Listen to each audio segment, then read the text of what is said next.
வணக்கம் and welcome to math easy academy. இன்றைக்கி இந்த வீடியோவில் பிஜிடிஆர்பி ஃபிசிக்ஸில் இருக்கக்கூடிய ஒரு முக்கியமான யூனிட் அண்ட் அப்ளிகேஷன் யூனிட் அப்படின்னு சொல்லலாம், நியூக்ளியர் அண்டு பார்ட்டிகல் ஃபிசிக்ஸ். இது ரிலேட்டடாக கேட்கப்பட்ட ப்ரீவியஸ் இயர் கொஷின்ஸ். நியூட்ரானுக்கு என்ன டைப் ஆஃப் ஆங்குலர் மொமெண்டம் இருக்குது, என்ன type of spin angular momentum இருக்குது அப்படின்னு கேட்டிருக்காங்க. பொதுவாக இந்த நியூட்ரான், புரோட்டான், எலக்ட்ரான்ஸ் இது எல்லாமே பவுலிஸ் எக்ஸ்க்ளூஷன் பிரின்சிபிளை ஒபே பண்ணும். எந்த பார்ட்டிகல்ஸ்லாம் ஒபே பண்ணுதோ அதுக்கு எல்லாத்துக்குமே ஹாஃப் இன்டெக்ரல் ஸ்பின்னு தான் இருக்கும். Okay, on that basis neutrons have half integral spin angular momentum அப்படின்னு சொல்லலாம். அடுத்த question, binding energy of nucleus is. Generally nucleus is made up of nucleons. Nucleons அப்படின்னா புரோட்டான்ஸ் அண்ட் நியூட்ரான்ஸ். இது ரெண்டும் கலந்ததை தான் நம்ம நியூக்ளியான்ஸ் அல்லது நியூக்ளியஸ் அப்படின்னு சொல்கிறோம், ரைட்டா? ஓகே, மாஸ் ஆஃப் புரோட்டான் அப்படிங்கிறத எம்பின்னு வச்சுக்குவோம் அண்ட் மாஸ் ஆஃப் நியூட்ரான் அப்படிங்கிறத எம்என் அப்படின்னு வச்சுக்குவோம். இப்போ பைண்டிங் எனர்ஜி அப்படிங்கிறது என்னன்னா, கலெக்ஷன் ஆஃப் ப்ரோட்டான்ஸ் அண்ட் நியூட்ரான்ஸை ஒன்றா சேர்க்கும்போது a small amount of mass disappear ஆகும். இந்த டிஸப்பியர் ஆகக்கூடிய மாஸுக்கு ஈக்குவலண்ட்டான எனர்ஜியை பைண்டிங் எனர்ஜி அப்படின்னு சொல்கிறோம். ஓகே, நான் டிஸப்பியர் ஆகுதுன்னு சொல்கிறது மாஸ், ஸோ டெல் எம்னு வச்சுக்குவோம். இந்த del M into C square which is equal to E, and இந்த இ அப்படிங்கிறத தான் பைண்டிங் எனர்ஜி அப்படின்னு சொல்கிறோம். அப்போது இ அப்படிங்கிற டேர்மில் இந்த சி ஸ்கொயர் அப்படிங்கிற டேர்மும் சேர்ந்து வரணும் அப்படிங்கிறத நம்ம புரிஞ்சுக்க முடியும். இப்போது கொடுக்கப்பட்ட 4 ஆப்ஷன்ஸில் 3 ஆப்ஷனில் இந்த சி ஸ்கொயர் அப்படிங்கிற டேர்ம் இருக்குது. பட் எந்த இடத்துல இருந்திருக்கணும் அப்படின்னு பார்ப்போம். முதல்ல நம்ம ஒரு எலிமெண்ட்டை டெசிக்னேட் பண்ணுறோம் அப்படின்னா எக்ஸு ஏ இசட் அப்படின்னு போடுவோம். இதில் இந்த இசட் அப்படிங்கிறது அட்டாமிக் நம்பர், ஏ அப்படிங்கிறது மாஸ் நம்பர். இந்த மாஸ் நம்பர் அப்படிங்கிறது தான் number of protons plus neutrons. So A அப்படிங்கிறதுக்குள்ள number of protons plus number of neutrons இருக்குது. நம்பர் ஆஃப் புரோட்டான்ஸ் அப்படிங்கிறத தான் நம்ம இசட் அப்படின்னு மார்க் பண்ணுறோம். அண்ட் இந்த நம்பர் ஆஃப் நியூட்ரான்ஸ் அப்படிங்கிறத பொதுவாக என் அப்படின்னு வச்சுக்கலாம். இப்போ இந்த என் அப்படிங்கிற வேல்யூ எனக்கு வேணும்னா சிம்பிளி ஏ மைனஸ் இசட் அப்படின்னு போட்டுடலாம். இப்போது ஒரு நியூக்ளியஸில்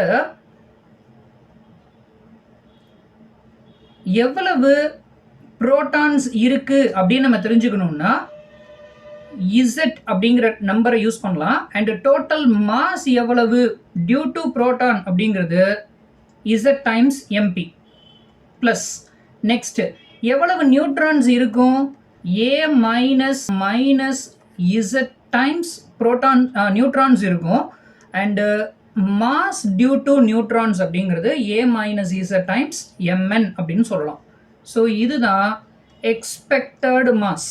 பட் இந்த எக்ஸ்பெக்டட் மாஸ் நமக்கு கிடைக்காது, மைனஸ் எலிமெண்ட்டுடைய ஒரிஜினல் மாஸ். இந்த வேல்யூ டிஸப்பியர் ஆகக்கூடிய மாஸ். Okay, so this is what the disappearing mass into C square தான் binding energy EB. So in that sense option C அப்படிங்கிறது தான் கரெக்டான பதில். ஆக்சுவலாக கொடுக்கப்பட்டிருக்கிற இந்த ஈக்குவேஷன் என்னன்னா நியூட்ரான் டிகே அப்படின்னு சொல்லுவோம். Neutron decays into proton. இன்னும் ஸ்பெசிஃபிக்காக சொல்லணும்னா free neutron decays into proton. இது புரோட்டானாக மட்டுமே மாறுறது கிடையாது, along with electron and anti electron neutrino.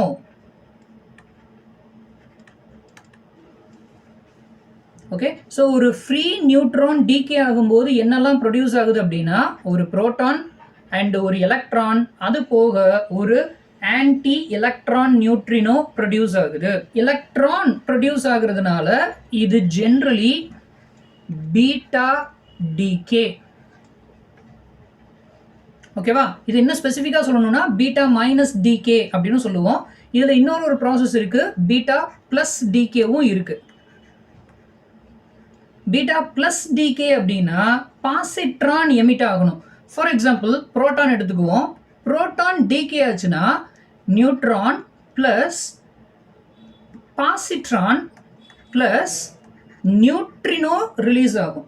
இங்கே ஆன்டி நியூட்ரினோ ரிலீஸ் ஆகும் அண்ட் இந்த ப்ராசஸில் நியூட்ரினோ ரிலீஸ் ஆகும். ஸோ இங்கே நடக்கக்கூடிய ப்ராசஸ் எதுவாக இருந்தாலும் சரி, எலக்ட்ரானோ இல்லைன்னா பாசிட்ரானோ எமிட் ஆச்சுன்னா that is called beta decay. Which one of the following process is an example of nuclear fission? Fission அப்படினாலே ஒரு ஹெவியர் எலிமெண்ட் ரெண்டு லைட்டர் எலிமெண்ட்ஸா மாறுறது தான் ஃபிஷன் அப்படின்னு சொல்றோம். ரெண்டு லைட்டர் எலிமெண்ட் சேர்ந்து ஒரு லார்ஜர் அல்லது ஒரு ஹெவியர் எலிமெண்ட் உருவானா அதுக்கு பேரு ஃபியூஷன்.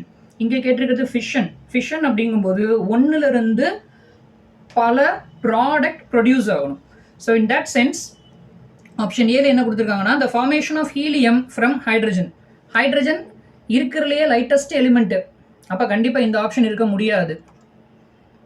டிகே ப்ராசஸை நம்ம ஃபிஷன்னு சொல்ல மாட்டோம், அது ரேடியோ ஆக்டிவிட்டிங்கிறதுக்கு கீழே வந்துடும். இந்த ஆப்ஷனும் கிடையாது, ஏன்னா இது கெமிக்கல் ரியாக்ஷன்.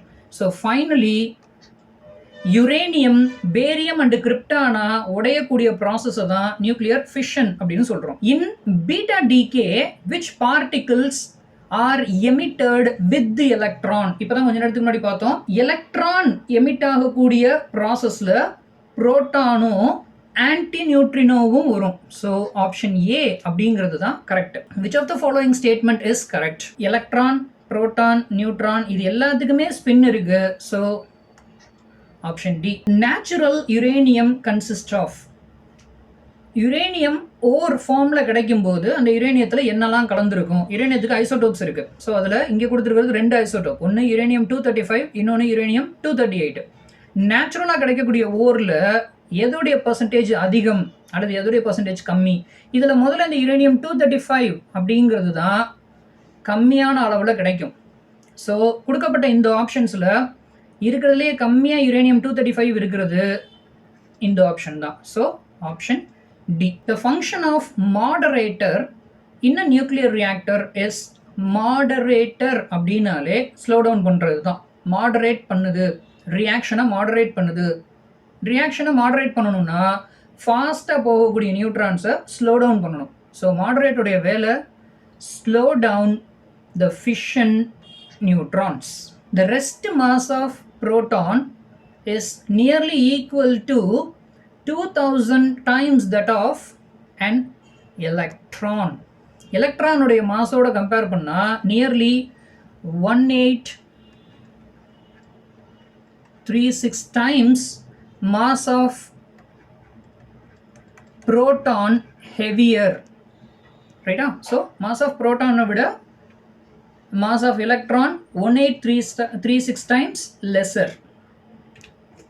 அடுத்தது, choose the correct answer to match the following.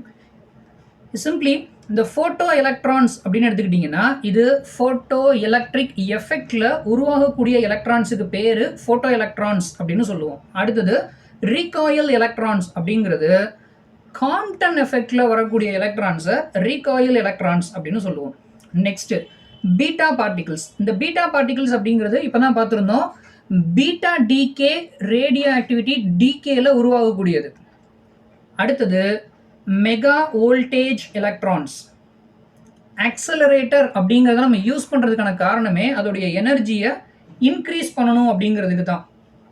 எனர்ஜியை இன்க்ரீஸ் பண்ணுறது. ஸோ இங்கே மெகா வோல்டேஜ் எலக்ட்ரான்ஸை ப்ரொடியூஸ் பண்ணுறது linear accelerators. So in that sense photo electrons அப்படிங்கிறது photo electric effect, recoil electrons அப்படிங்கிறது Compton effect, beta particles beta radioactive decay, and finally mega electron voltage அப்படிங்கிறது linear accelerators. If the total number of nucleons in a nucleus is A. Number of nucleons A ன்னு எடுத்துக்கிறாங்க. Then the surface effect reduces its binding energy by a factor directly proportional to. இது டைரக்டாக ஒரு memory based question தான். Semi empirical mass ஃபார்முலாவுடைய question இது. Semi empirical mass ஃபார்முலாவில் surface ஃபேக்டர்னு ஒன்று வரும். அது minus A to the power 2/3 அப்படின்னு வரும், along with the constant AS. So minus sign வந்துட்டதுனால அவங்களே கொடுத்துட்டாங்க ரெடியூசஸ். நெக்ஸ்ட் ஏவோட என்ன ரிலேஷன்ஷிப் வச்சிருக்கு அப்படின்னா 2 to the power 3 அப்படிங்கிற ரிலேஷன்ஷிப் வச்சிருக்கு. So option D. இது ஒரு அப்ளிகேஷன் கொஷின். ஆல்ஃபா பார்ட்டிக்கிள் உருவாகும் போது எவ்வளவு பைண்டிங் எனர்ஜி தேவைப்படும் அப்படிங்கிறது தான் கொஷின். ஓகே, அண்ட் இதில் ஒரு இன்ஃபர்மேஷன் என்ன கொடுத்துருக்காங்கன்னா 1 AMUவை 931.3 MEVயா எடுத்துக்கோங்க அப்படின்னு சொல்லியிருக்காங்க. இதோடைய ஃபார்முலாவை நம்ம ஆல்ரெடி பார்த்தாச்சு. இதுதான் நம்ம யூஸ் பண்ண வேண்டிய ஃபார்முலா. இங்கே C² வரல, ஏன்னா இங்கே C²க்கான நெசசிட்டி இல்லை. பிகாஸ் AMUலே இருக்குது அண்ட் 1 AMUவை எனர்ஜிக்கு கன்வெர்ட் பண்ணிட்டாங்க 931.3 MEV அப்படின்னு. ஸோ நம்ம இதை மட்டும் கண்டுபிடிச்சா போதும், along with the minus m of alpha particle, and that is also given, which is 4.0028. இப்போ இந்த வேல்யூஸை மட்டும் சப்ஸ்டியூட் பண்ணலாம். ஆல்ஃபா பார்ட்டிகிளை பொறுத்த வரைக்கும் இதில் 2 ப்ரோட்டான்ஸ் இருக்கும். ஸோ 2 into 1.007876 ப்ளஸ் 2 நியூட்ரான்ஸ் இருக்கும். So 2 into 1.00865 minus 4.0028. So which is equal to 0.0303 into 931.3, and which is approximately equal to 28.2 MeV. So option A அப்படிங்கிறது தான் closer value. இது டைரக்டாக ஒரு மெமரி பேஸ்டு கொஷின் தான். The energy released in one nuclear fission of uranium-235 is approximately 206 mega electron volt. Mirror nucleus அப்படிங்கக்கூடிய ஒரு கேள்வி. 2 நியூக்ளியை having same number of நியூக்ளியான்ஸ்னு கொடுத்துட்டாங்க. But the number of protons in one of them is equal to the number of dash in the order called mirror nuclei.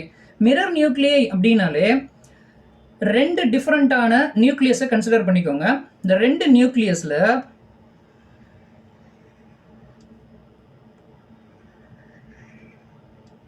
Like நடுவில் ஒரு மிரரை வச்சு பார்க்குற மாதிரி. இதில் இருக்கக்கூடிய number of protons and number of neutrons, இங்கே பார்த்தோம்னா number of neutrons ஆகவும் number of protons ஆகவும் மாறி இருக்கும். So and this is what mirror. இப்போ இங்கே என்ன கொடுத்துருக்காங்க, the number of protons in one of them is equal to obviously number of neutrons in the other. இது ஒரு டைரக்டான கொஷின் தான். According to Gamo's theory of alpha decay, the relation between disintegration constant lambda, frequency of a particle collision with the wall is nu, and the probability of transmission P in each collision is obvious. Lambda is equal to nu times P அப்படிங்கிறது தான் relationship. ஆக்சுவலாக அந்த gamma decay அப்படிங்கிறது என்னன்னா, alpha particle எப்படி ஒரு uranium நியூக்ளியஸிலிருந்து வெளியில் வருது அப்படிங்கிறத சொல்கிறது தான் இந்த டிகே. நியூக்ளியஸுக்குள்ள எத்தனை தடவை பார்ட்டிகிள்ஸ் மோதுனா அதில் எத்தனை பார்ட்டிகிள்ஸால் வெளியில் வர முடியும், டனல் ஆகி வெளியில் வர முடியும் அப்படிங்கிறத எக்ஸ்பிளைன் பண்ணுறது தான் இந்த கேமோஸ் தியரி. இந்த பர்டிகுலர் வீடியோ உங்களுக்கு ஹெல்ப்ஃபுல்லாக இருந்திருக்கும் அப்படின்னு நம்புகிறோம். தேங்க்யூ ஃபார் வாட்சிங் திஸ் வீடியோ.